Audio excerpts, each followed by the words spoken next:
Hello, welcome to a very special segment of Fiji Indian food. A while ago, a very good friend of mine, Sarojini Asha, who now lives in Hawaii and I believe is running a Fiji Indian style restaurant, requested me to write something about the background to the emergence of Fiji Indian food. At that time, I suggested to her maybe instead of writing, I might present something for her on a video. Since then, we've recorded and put up about 6 videos which shows how to prepare 6 different types of Fiji Indian cuisine. Today I've got some time and I thought I'll provide a historical background to the Fiji Indian cuisine. For that we have to go back into the history of Fiji's girmit. Fiji Indian food is the legacy of our girmitiya ancestors, as people who know girmit means the endangered system, and the girmitiyas are the people, about 60,500 Indians who were transported from India to Fiji between 1879 to 1916 to work mainly on the sugar plantations. And how is this related to the Fiji Indian food? Yeah, let me explain.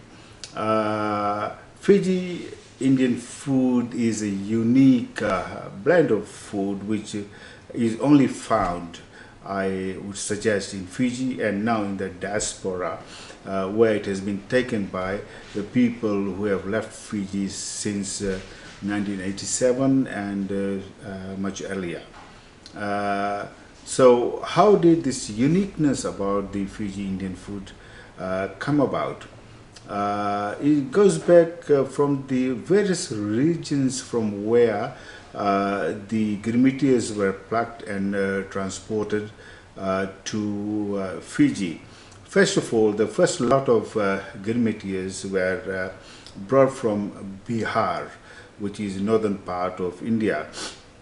Some 5,000 girmitiyas were taken from Bihar, and then much larger percentage was taken from the adjoining area of eastern UP, and then later on, around 1903, the transportation began from the South Indian areas of Tamil Nadu, Andhra Pradesh and Kerala, and from the north a fair percentage was brought from Madhya Pradesh and Rajasthan as well, and somewhere brought from Calcutta.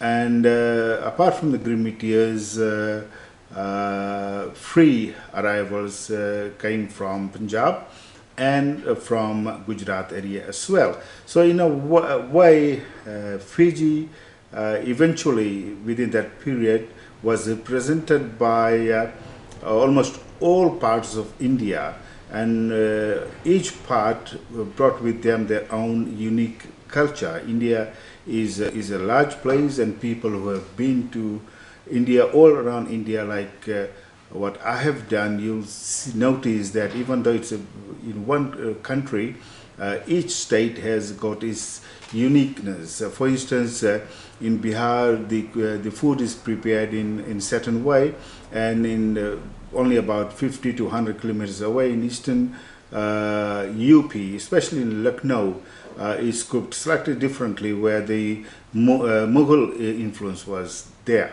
And obviously in Punjab is cooked slightly differently, with a lot of onions and tarkas and ghee. And in Rajasthan, obviously is cooked differently as well. And in Madhya Pradesh, this represents the northern part of the Indian states from where the girmitiyas were transported to Fiji. But then we go down to the south. South has provided a distinct element of preparation of food to the Fiji Indian food, especially from Tamil Nadu, where the distinct tamarind, the imli part of it comes in, and hotness, the chili part of it comes in. Kerala, obviously, which is Kerala is known for its coconuts, so the coconut juice element comes from Kerala, and same as Andhra Pradesh, which also adds its own distinct flavor. And then, of course, the Gujaratis, when they came in, added their own flavor. So what has happened in Fiji, all these different flavors from different parts of India, from different states of India, came together, as did the people from these parts.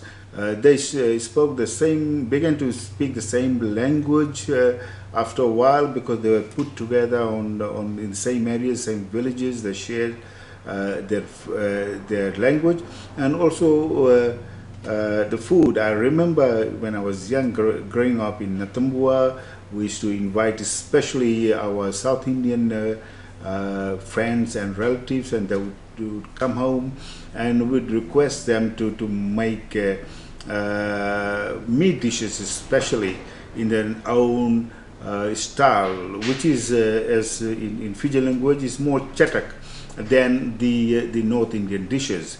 So all in all, the Fiji Indian food has originally had this uniqueness, the blend of all states of India, or almost all states of India.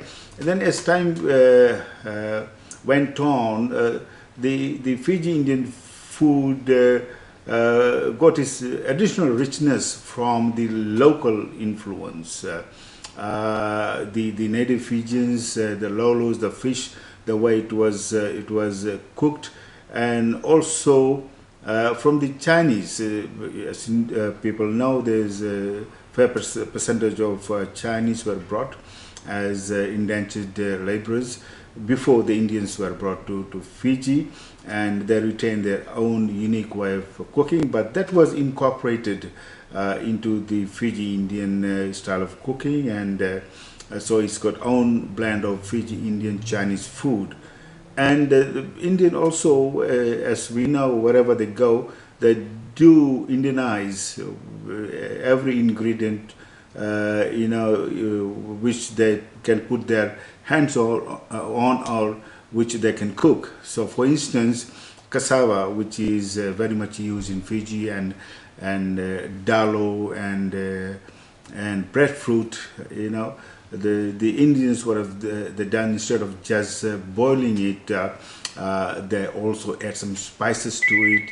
And as you know, the local food like cassava, like dalo, like breadfruit and other yams, instead of just boiling and eating it the way it is done, traditionally done in Fiji, the Fiji Indians, they add spice to it, and they fry it, and it becomes a delicious, spicy nibble.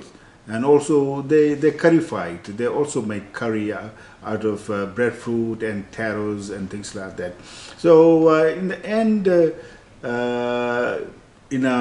combined with the different states of India, and taking some from Chinese, some from the native Fijian way of cooking, Fiji Indians rather have developed their own unique blend of food, which I believe is not found anywhere else in the world except in Fiji and the Fijian diaspora. And I'm so glad my friend Sarojini has taken the Fiji Indian concept of food to Hawaii, and I hope people of Hawaii will go and taste the food prepared beautifully by Sarojini, and they would, I'm sure, love the way the Fiji Indian food is prepared.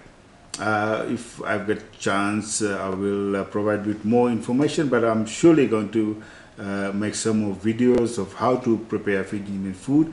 So you, if you want, if you like the food which is prepared by Sarojini Asha, and you want to eat it more regularly at home, so you can prepare those food at home as well. For now, thank you very much. Goodbye.